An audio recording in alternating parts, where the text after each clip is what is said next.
Ya, saudara, pelarangan seluruh kegiatan, simbol maupun atribut dari Front Pembela Islam atau FPI dituangkan dalam keputusan bersama 6 pejabat tinggi di kementerian maupun lembaga.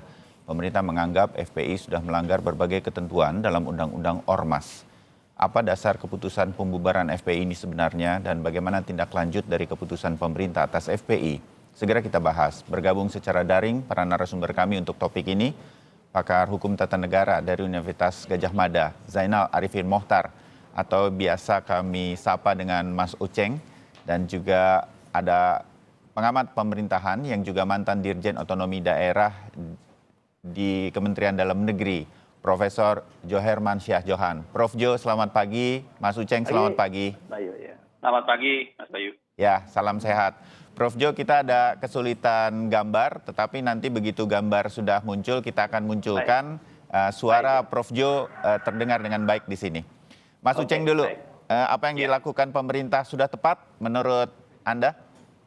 Iya, sudah tepat atau tidak kan bisa dilihat dari berbagai perspektif. Ya. Dan itu yang sebenarnya harusnya dijelaskan lebih detail untuk melihat apakah tepat atau tidak. Ada yang belum detail menurut Anda? Sangat banyak ya, karena menurut saya SKB ini terlihat sangat terburu-buru dibuatnya. Ya, ada banyak yang tidak nyambung, ada banyak yang tidak terjelaskan dengan baik. Yang pertama tentu saja adalah soal paradigmanya atau pendekatan yang dipakai ketika mengeluarkan SKB ini. Pendekatannya itu apakah hukum administrasi ataukah apakah pendekatannya adalah hak asasi manusia? Ya. Nah, saya lihat kelihatannya pendekatannya adalah pendekatan yang sangat hukum administrasi. Bedanya apa? Hukum administrasi itu pendekatan yang dilakukan oleh pemerintah, seperti yang ditulis oleh Prof. Mahfud di tahun 2017 yang lalu. Dia mengatakan bahwa ya pemerintah lakukan dulu, ya, karena pemerintah yang ngasih, maka pemerintah lakukan dulu. Nah, sedangkan diberikan hak untuk melakukan perlawanan terhadap keputusan pemerintah itu. Nah, berbeda misalnya dengan pendekatan hak asasi manusia dan pidana yang mengatakan bahwa ya ini berkaitan dengan hak asasi. Ini berkaitan dengan kebebasan berserikat, berkumpul, mengeluarkan pendapat, lisan dan tulisan. Harusnya dinyatakan dulu melalui sebuah proses peradilan untuk mengatakan itu ada pelanggaran dan lain sebagainya, baru kemudian bisa dilakukan pembubaran. Jadi ada dua pendekatan ini nih. Ya. Saya lihat Pak Mahfud menggunakan pendekatan yang sama seperti ketika dia dilakukan pembubaran HTI dibubarkan oleh pemerintah. Walaupun pada saat itu Pak Mahfud belum menjadi Menko Polhukam. Itu yang pertama.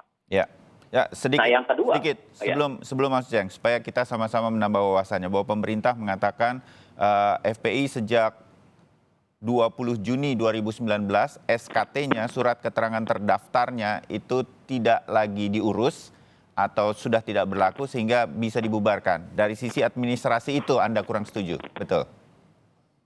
Dari sisi ini sebenarnya itu yang saya bilang tadi ya, struktur SKB ini tidak menjelaskan dengan detail. Saya mencoba memahami SKB ini.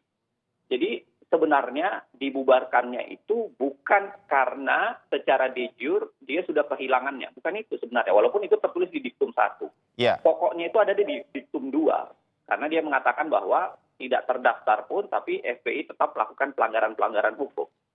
Dan karenanya dibubarkan. Itu kan menurut putusan MK begitu. Jadi putusan MK itu dulu mengatakan ketika Undang-Undang Ormas ya 2013 disidangkan di putusan MK itu mengatakan begini.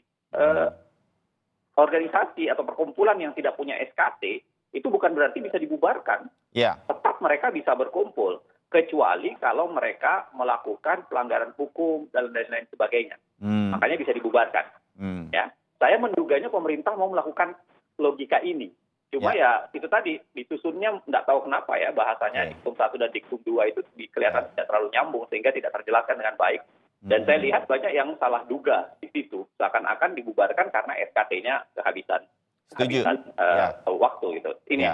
Nah, cuma yang menariknya, kalau ketika di Diktum 2 mengatakan bahwa terjadi pelanggaran hukum, mengganggu ketertiban, dan lain-lain sebagainya, pertanyaannya itu adalah pelanggaran itu dilakukan oleh FPI secara organisasi atau orang per orang di dalam FPI. Atau oknum perorangan sebagai anggotanya, begitu. Ini menarik ya. Dan beberapa diantaranya kalau disebutkan terorisme sudah dilakukan pengadilan dan menjadi terhukum, begitu kan? Iya. Tapi persis, bagaimana cara membedakannya? Tentu berbeda sebenarnya. Kalau dilakukan orang per orang, yang dihukum adalah orang per orang. Gitu. Penting menurut saya dibaca putusan yang kemarin disebutkan ada sekitar 103 yang sudah inkrah dan lain-lain sebagainya itu. Apakah memang di situ putusannya mengatakan bahwa FPI terlibat secara organisasional? Ataukah di situ putusannya betul-betul pelanggaran pribadi murni? Karena kalau pelanggaran pribadi murni, ya apa kemudian FPI-nya yang dibubarkan? Ya, itulah pentingnya proses peradilan dilakukan supaya semua terang benderang. Begitu, Mas Uceng? Seperti. Dan pada saat yang sama begini juga, kalau misalnya logika itu dipakai karena orang-orangnya banyak melakukan tindakan pidana dalam kaitan dengan itu dan bisa jadi menguntungkan organisasinya, maka pertanyaannya misalnya kalau ada sebuah partai strukturnya banyak melakukan korupsi, ya apakah berarti partainya bisa dibubarkan? Itu kan akan menarik tuh. Kalau analogi yang sama, apple to apple yang harus kita pertanyakan pada organisasi lainnya, termasuk partai politik. Begitu maksud Anda? Nah, yang ketiga, ini yang menurut saya agak menarik ya. Karena kalau kita baca undang-undang ormas, itu mengatakan bahwa hukuman untuk perkumpulan yang punya SKT maupun tidak lalu kemudian dibubarkan, itu ada 3 di pasal 61. Itu adalah diberi peringatan, lalu kemudian dicabut, dilarang kegiatannya. Yang ketiga adalah dicabut surat keterangannya. Ya, saya lihat kelihatannya pemerintah ngambil yang tengah, menghentikan kegiatannya. Nah, tapi di situ hanya diatur soal menghentikan kegiatan. Tidak ada larangan penggunaan atribut, simbol, dan lain-lain sebagainya. Itu nggak ada dalam undang-undang ormas tuh. Ya. Artinya itu kurang rinci. Apakah kemudian itu tidak berarti kalau organisasinya sudah dilarang, semua atributnya juga sudah tidak berlaku lagi begitu?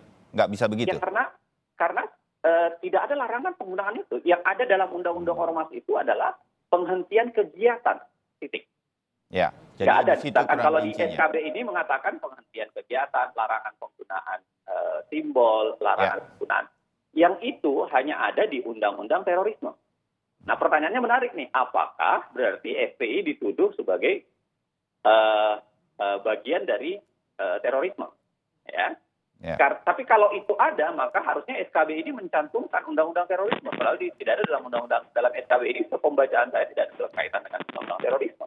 Dengan hadirnya Boy Raffi Amar dan kemudian ada bukti-bukti yang disampaikan dalam keterangan pers pemerintah kemarin, ada video bahwa ada anggotanya, ketuanya menyatakan dukungan terhadap NIS begitu. Nah, hal tersebut tidak membuktikan itu atau kurang lagi dijelaskan? Kalau kita bicara negara hukum, bukan karena kehadiran pejabat. Ya. Yang bicara hukum yang mengikat itu adalah produk hukumnya. Regeling, basicing, atau vonis gitu. Dan kehadiran pejabat ada di situ tidak menjadikan bahwa itu pasti mengikat. Gitu. Yang berikutnya, kalau soalan substansi, yang berikutnya itu soalan implikasi. Dan menurut saya ini agak penting implikasinya ya. Satu, kalau yang dilarang itu adalah organisasi, kegiatannya, maka apakah ideologinya tetap bisa berjalan? Ya kan? Ideologi kan agak sulit dilarang nih, tentu saja ya. Walaupun dalam kasus TAP MPRS dulu, PKI bukan hanya organisasinya, tapi kemudian larangan ideologi Marxisme-Leninisme juga dilarang gitu. Ya. Tapi kalau di sini kan hanya dilarang organisasinya. Artinya apa? Kalau orang-orangnya kemudian membentuk kelembagaan baru dengan nama baru, dengan simbol baru, dengan bagaimana baru, ya itu berarti tidak ada halangan. Dan mereka bisa melakukan. Ya, kita dapat poinnya. Belum lagi implikasinya di level bagaimana kontrol pemerintah kemudian terhadap orang-orangnya. Karena orang-orangnya kan tidak diapa-apakan. Yang dibekukan organisasinya, orang-orangnya kemudian bisa kesana kemari dan bisa membentuk berbagai organisasi. Ya, kita dapat poinnya Mas Uceng. Prof Jo, pendapat Anda pernah berada di pemerintahan juga? Iya, begini Mas Bayu ya, jadi pemerintah sebetulnya kan bisa menggunakan pendekatan hard power, soft power ya. Pendekatan soft power itu lebih pendekatan yang berbasiskan kepada edukasi ya, pendekatan yang berbasiskan kepada mempersuasi. Nah, tapi juga pemerintah sebagai pemegang otoritas kekuasaan yang sah juga bisa menggunakan pendekatan hard power. Nah, dalam konteks FPI, pemerintah sebetulnya kan mencoba bertingkat ini saya amati, mencoba menggunakan pendekatan persuasi yang soft power tadi. Tapi memang nampaknya ternyata tidak cukup bekerja dengan baik gitu. Nah, kita lihat kan ada banyak aktivitas FPI yang mungkin dinilai oleh pemerintah tidak kooperatif ya dengan pemerintah. Misalnya tadi yang persoalan pendaftaran yang sudah habis ya. Nah, itu kan sebetulnya lengkapilah syarat-syaratnya, apa yang belum, sehingga dengan demikian FPI kan masih bisa didaftarkan sebagai organisasi kemasyarakatan. Nah, itu kan tidak dilakukan oleh FPI. Nah, kemudian juga serentetan kejadian yang kita ikuti terakhir dengan kepulangan Habib Rizik ke Indonesia. Nah, ujungnya adalah saya melihatnya pemerintah agak kewalahan nih. Ya, jadi sehingga akhirnya pilihannya agak keras ya, yaitu menggunakan pendekatan hard power yang sebetulnya harus kita hindari dalam menghadapi masyarakat sipil di era sekarang yang demokratisasinya sangat kuat gitu ya. Nah, tapi rupanya itu pilihan sudah diambil, dihentikan kegiatan dan juga dilarang simbol-simbol.